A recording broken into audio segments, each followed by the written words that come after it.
খেদমতে ইসলাম সাজিদ মিডিয়ার পক্ষ থেকে আপনাদের সকলকে জানাই আন্তরিক মোবারকবাদ। আসসালামু আলাইকুম ওয়া রাহমাতুল্লাহি ওয়া বারাকাতুহু।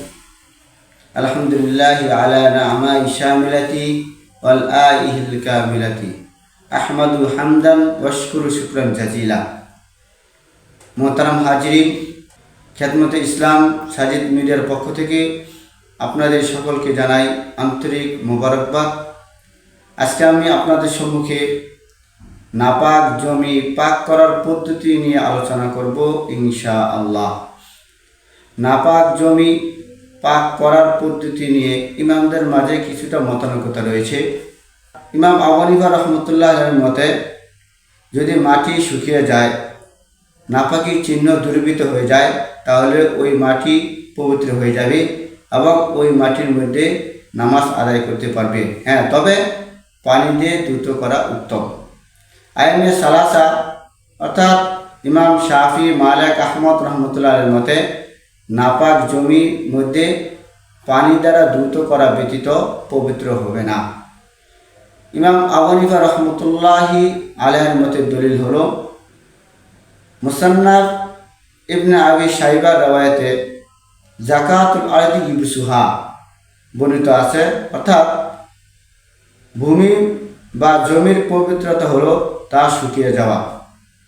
আরেকটি দলিল হলো আন ইবনে ওমর রাদিয়াল্লাহু তাআলা আনহু قال كانت الكلاب تبول وتقبل في المسجد في زمان رسول الله صلى الله عليه وسلم فلم يكونوا يرسون شيئا من ذلك।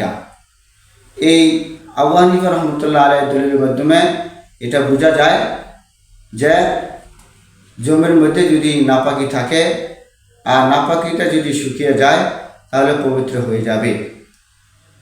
আইনে সালাসা তাদের দলিল হলো আন আনাস রাদিয়াল্লাহু তাআলা আনহু আন্না আরাবিয়ান ইবাল ফিল মসজিদি ফাকামা আলাইহি বাদুল কওমি ফাকাল রাসূলুল্লাহ সাল্লাল্লাহু আলাইহি ওয়াসাল্লাম দুহু লা তুজমিনুহু দাউহু লা তুজরিমুহু ফালাম্মা ফারাগা দাআ বিদালউইন ফাসাব্বা আলাইহি। অর্থাৎ হযরত আনাস ইবনে মালিক রাদিয়াল্লাহু তাআলা থেকে বর্ণিত, জনৈক এক বেদুইন মসজিদের মধ্যে পেশাব করে দেয়। কেউ তাকে বাধা দেওয়ার জন্য উঠে দাঁড়ালো। রাসূল সাল্লাল্লাহু আলাইহি ওয়াসাল্লাম বললেন, তাকে ছেড়ে দাও, তার পেশাবের বাধা সৃষ্টি করো না। সে ব্যক্তি পেশাব শেষ করলে রাসূল বলেন, এক বালতি পানি নিয়ে আসো। পানি আনার পরে ওই পেশাবের উপর পানি ঢেলে দেয়। তাইমে সালাসার এই হাদিসের দলিল দ্বারা এরা প্রতিমান হয় যা জমিনের মধ্যে নাপাকি থাকলে পানি দ্বারা দ্রুত করতে হবে।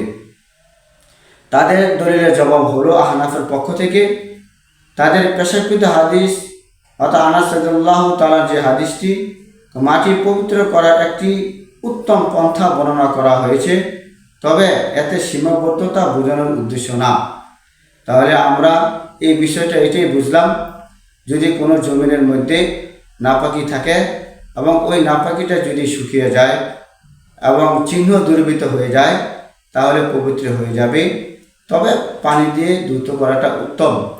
যদি নাপাকি চিহ্ন দেখা যায় তাহলে তো পানি দিয়ে দ্রুত করতেই হবে। আশা করি আমরা এই বিষয়টা সকলেই বুঝতে পেরেছি।